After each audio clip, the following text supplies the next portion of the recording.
Welcome back to our series on Alireza Firouzja and the Vienna game. Of the 9 games we're covering in this series, this game against Grandmaster Narayanan from India, rated 2611, is the toughest game Alireza Firouzja has. His opponent really gives a very, very tough fight, but there's a lot to be learned here, and I hope you enjoy the game. Let's dive right in. Firouzja, of course, has white, and Narayanan has black. E4, E5, knight C3, our Vienna game that we're examining. Knight to C6, bishop C4, knight F6, D3. And in this game, black plays a very common defensive system against the Vienna.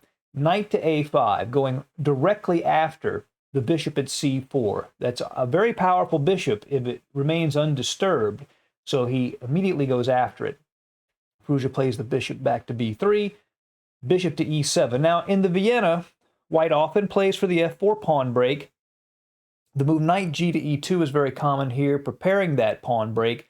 But again, Firouzja chooses in this game to play knight to F3, a much safer, less aggressive line. D6, castles, castles. And now since the F pawn has been blocked and the F4 pawn break is unavailable, Firouzja breaks in the center with D4. And surprisingly, according to my database, this is already a novelty this early in the game. Pawn takes, queen takes D4. Taking with the queen makes sense here because normally black might be able to play knight to C6 and kick the queen away with tempo.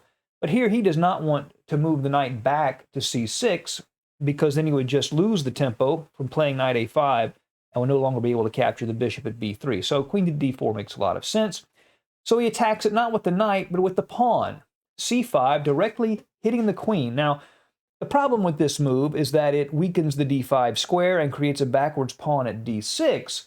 However, it does gain space, and it does have its advantages as well. The queen goes to D3, A6. Now, the computer's recommendation here for white is essentially to play the bishop to F4 and then just centralize the 2 rooks. The bishop on F4 targets the D6 pawn, and that's the main weakness in black's position. But Firouzja decides to play the knight into D5. Narayanan takes the bishop, pawn takes knight, knight D5, queen D5. And it's pretty clear that Firouzja's opponent is doing quite well here. He really has, you could say he's won the opening battle. He doesn't have an advantage, but with black he has definitely equalized. He has the advantage of the 2 bishops. He has space, although he does have the backward D6 pawn and the weak D5 square. Queen C7, rook E1, bishop E6, hitting the queen. The queen goes to H5. Like to play the knight here to threaten mate on H7 as well as the bishop on E6, so that gets stopped with F6. It also prevents white from playing E5 and opening up the position. Bishop F4, targeting the weakness. B5, gaining space, rook A to D1. So now Firouzja has centralized his pieces and everything is developed. Queen to C6. Now knight to H4. He would love to play that knight to F5 and cause all kinds of trouble on black's king side. Also an idea of a rook lift coming in is potentially a playable idea. So he plays the rook F to D8, guards the D6 pawn, but also gives this bishop at E7 a square on F8 to tuck in, to defend the king, to defend the G7 square. Knight F5, bishop F8, queen to G4. Now, Firouzja's threat, if it was his move again, would be to play knight to H6 check. After king H8, queen takes bishop, pawn takes knight, queen takes pawn, and he would have a winning advantage here. So his opponent, Narayanan, steps out of the threat by playing king to H8. Now there's no check with knight H6. H3, rook to A7. And here Firouzja comes up with a very creative way to eliminate his opponent's 2 bishop advantage. I'll give you a second to see if you can spot it. That's right. He plays knight to D4, forking, very nicely done, forking these pieces.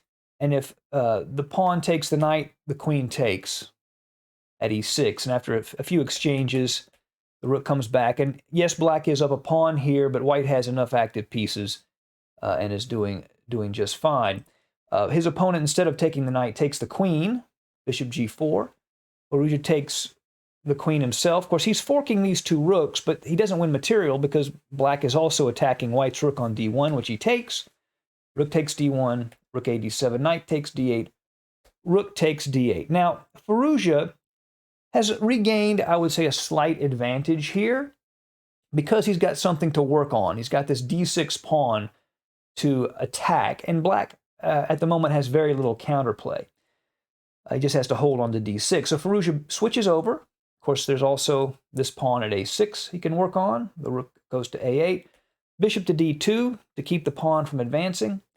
King to g8. Now they begin to centralize their kings. As we know, in the endgame, the king can be a very aggressive piece, and both sides centralize their kings. Now Firouzja plays c4. You'll notice when you're looking at the pieces, both sides have one bishop, and both those bishops are on the same color, the dark squares. So Firouzja wants to fix his opponent's pawns on dark squares to block the mobility of his bishop, and he'll be able to attack those pawns himself. His opponent responds with b4. He puts another pawn on a dark square, but these dark squared pawns also limit Firouzja's bishop quite a bit also, and if he can't find a way in, there will be no advantage from having those pawns fixed on dark squares. f4, gaining space on the king side, g4, f5, ef5, gf5. And if he goes ahead and just plays g5 here, yes, he has a 2-to-1 majority, but the structure is just locked now, and he doesn't really get anything from that. He wants to keep these kingside pawns here as fluid as he possibly can. So he plays king to d3, bishop g7, targeting b2, rook e1 check, king f7, bishop to c1 to defend the b2 pawn. And the real problem for Alireza Firouzja here is just very hard to find a way in to black's position, to crack it open. It's just very hard. a5, pawn takes, a4, ba4, rook a4, rook to e6 attacks the d6 pawn, rook to a1, hits the bishop moves to e3, and now bishop takes b2. And black is fighting very hard with this protected passer. Alireza is getting all he can handle in this game. King to c2 hits the bishop moves back, rook takes d6, rook a2 check, king to d3, rook to a3, king to a4. So although he is dealing with this protected passer, the one thing Alireza does have is a more active king. His king is more involved in the game, and that's something in his favor. b3, bishop takes c5, of course attacking that rook, but the pawn just advances. He doesn't have time to take the rook, obviously, because Narayanan would queen with b1. So Firouzja has a choice here. The choice he did not choose, and it is the one the computers prefer, is the move rook to b6, placing the rook behind the passed pawn. In response, rook h3, rook to b7 check, king e8, and this is the variation the computers prefer for white, but it still looks dangerous for me with this pawn on b2 protected by the bishop at f6. I think the real thing that white has to work with is the fact that black's king is pinned to the back rank by the rook, and if there's any winning chances, there's probably to be found in this variation. But instead, Firouzja creates a material imbalance to complicate things. He plays rook takes f6 check, giving up the exchange. King takes then bishop to d4 check, obviously attacking the king and the pawn. The king has to move, and then bishop takes pawn, and rook takes h3. So we have a bishop and 3 pawns versus a rook and 1 pawn. Materially, that's the same, but the problem here is that it's hard for either side to make progress. Firouzja plays bishop to e5.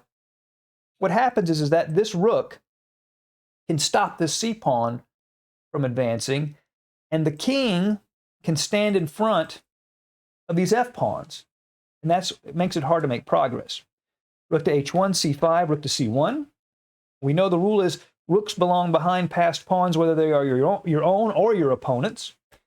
King to d5, h5, f6, h4, f5, h3, c6, check, rook, king c5, rook c1, king d5, rook d1, king c5. And it is black who doesn't play for the draw here, decides not to repeat moves by playing rook to e1. In this position, it would be a blunder to advance the pawn, because after rook to e5, that would be with check. And then when the king moves rook to e8, controls the queening square, and this h-pawn would just advance, and Firouzja would win in that case. So his opponent plays the king to d5, rook goes back to c1, c7. So the pawn is very advanced, but the rook at c1 still is able to hold it. Rook to c2, king d6, rook d2 check, rook c2, king d7, rook d2 just keeps checking him. He blocks the checks, rook to c2, and now he queens, but unfortunately it doesn't lead to a win. Fortunately for him, rook takes queen, king takes, and just king takes pawn, king d7, king takes pawn, and they play on for a few moves on inertia after this, but obviously this is a dead draw. Bishop h2, you just move forward. And when he advances the pawn is captured, and obviously king takes bishop, and it will be king versus king. So this, of the 9 games, this was the one draw. And his opponent played him very, very tough here. And but it was still a very interesting game, I thought, and I hope you enjoyed it. Stay tuned to the next game coming soon. Thank you for joining us at Chess Dog. See you again soon. Bye.